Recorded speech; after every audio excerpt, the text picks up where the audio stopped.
Hi, my name is Rita Wakeman, and I hope the short story I am about to tell you will help others who have or are suffering from mental health illness. I was born into the happiest of families, and we were all extremely close. I always felt that I was different from my brother and sisters, and that I must have come out of my mother's womb with this independent streak and rebellious nature. My parents were always very interested and involved during my school years, which I adored. Growing up, I realized that this world of ours was very large, and I wanted to see it. I took many wonderful exotic holidays.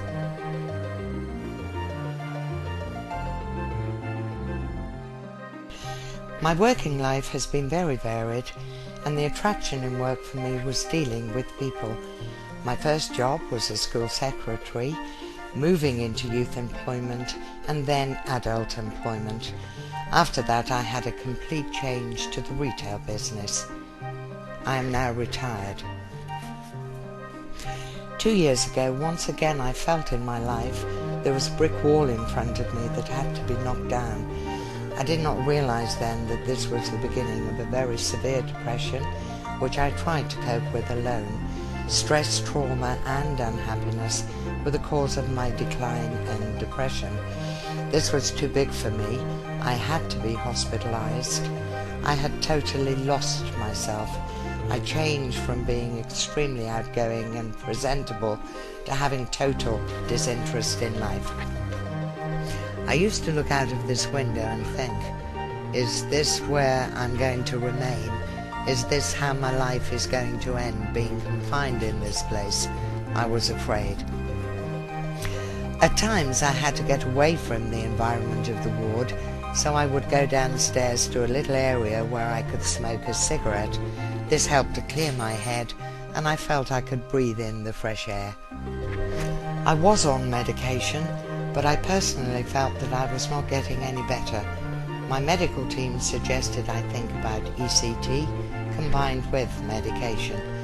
I was scared and apprehensive due to its bad press.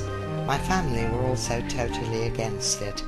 The ultimate decision was my own, and thank God I made the right choice and signed and agreed to ECT.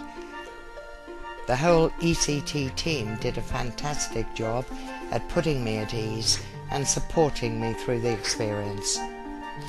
After I'd had a few ECT sessions, my shoulders felt lighter, my mood was changing. I did not want to sit in my room alone anymore. I started to converse with other patients. Staff in the hospital appreciated that I needed privacy. They were also warm, reassuring and genuine. They gave me hope. I felt I was extremely lucky with the medical team, together with my CPN, who was so eager to help me get well.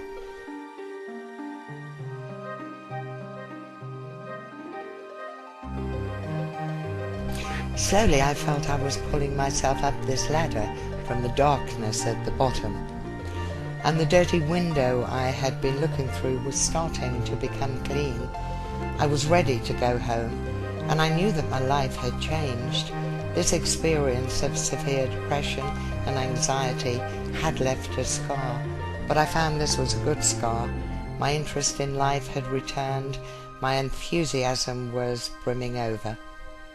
Also, I knew, even when I was discharged, the hospital would continue the support needed to keep me well.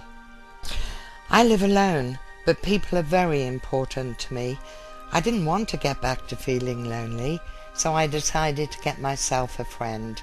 That friend was Edward, my parrot. He gives me so much company, and I wake up in the morning knowing he'll be calling me and needing me. I have always been a gardener and loved my garden. It gives me pleasure to see something I've planted come to life. Keeping my mind occupied is important because it stops me thinking over and over of unpleasant things. You cannot live in the past. Now life feels exciting, and I'm doing things I have wanted to do for a long time. For example, cycling, walking, reading. I wanted to try horse riding again, and I recently achieved this, which felt incredible. It really doesn't matter about age. If you have the determination, I think it's possible to achieve anything. The lesson I've learned is to live each day as if it were your last. Smile a lot. Smiling is good. Now that I have found myself again, I know that the world can be my oyster, but I have to make it happen. God bless Edward Street Hospital.